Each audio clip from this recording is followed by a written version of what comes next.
An Education 2.0. An Education 2.0, Peter Nievelstein.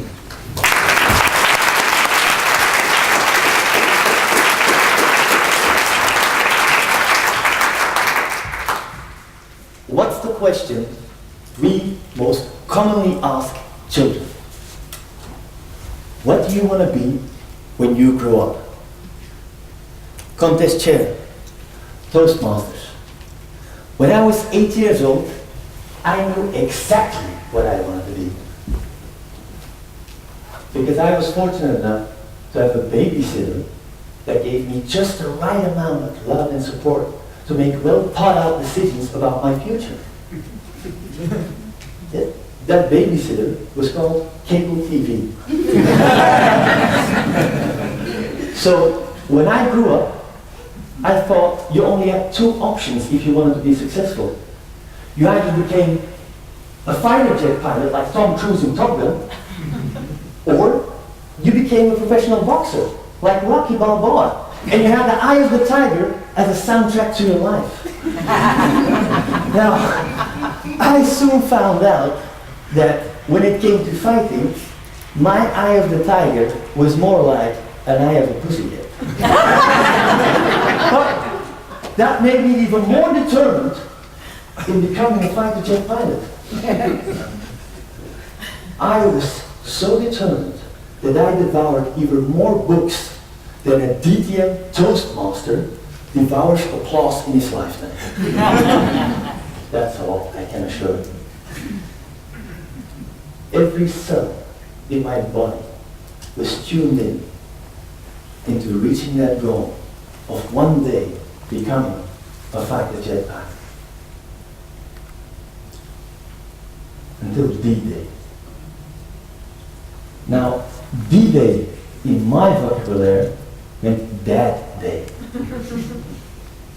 That was the day that my dad picked me up and he put me down as fathers do gently. And he said, "Son, this silliness has gone on long enough.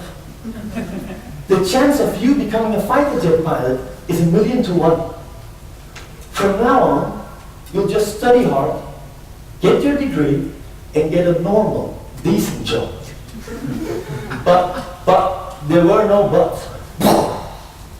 That day, my dad shot me clean out of the sky. My plane was coming down hard along with my aspirations.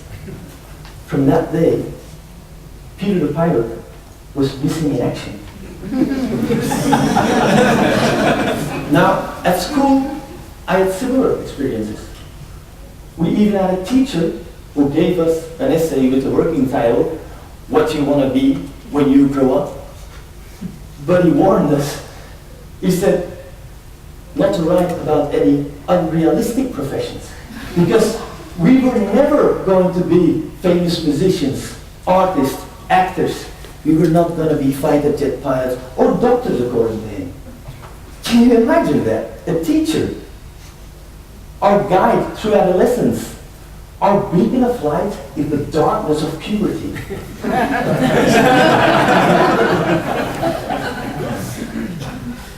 What did this man do instead?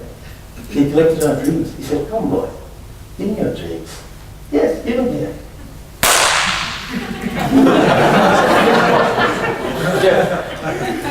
That's what I call an education 1.0. But listen, what are we talking about? This happened 15 years ago. That's a long time. Things must have changed by now. We have evolved. Or have we?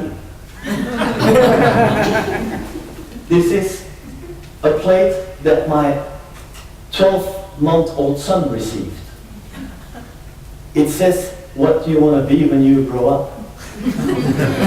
You know, 12 months old, you know what a baby does then? They try to put one foot in front of the other. That's hard enough at that age. They don't have to think about what they want to become 20 odd years from now. Talking about piling up expectation from an early age on.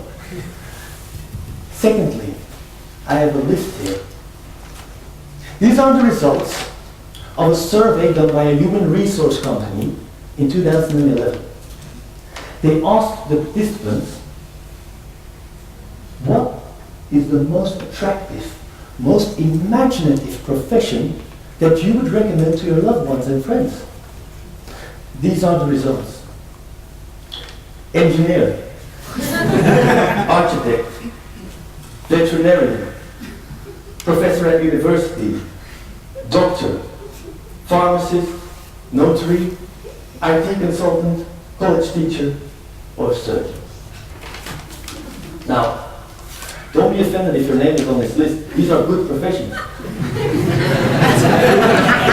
It's just not the kind of profession that springs to my mind when I think of the most imaginative and the most attractive. We're always so in awe of people like Steve Jobs, Bill Gates, Martin Luther King, John F. Kennedy, Leonardo da Vinci, Neil Armstrong, Michael Jordan. We have posters of these people on our walls. We have their quotes on our desktop. Ain't I right? Or am I imagining something, and do you have a poster of your architect on your wall? A quote of your doctor on your desktop? No. But when it comes to advising our nearest and dearest, we forget about the entrepreneurs, the designers, the musicians, the actors, the professional athletes, and Toastmasters. We forget about the public speakers. We all know public speakers have changed the course of history by giving great speeches. They know how to motivate people. They get people to act. But the profession isn't even on the list. Something has got to change. And I started by doing two things. First, I started creating awareness among my circle of influence, which is what I'm doing right now by bringing you this speech. And secondly, more importantly, I've taken a pledge that when it comes to the education of my son, I will not raise expectation or discourage imagination. And I ask you to do the same. And together we can create an education 2.0.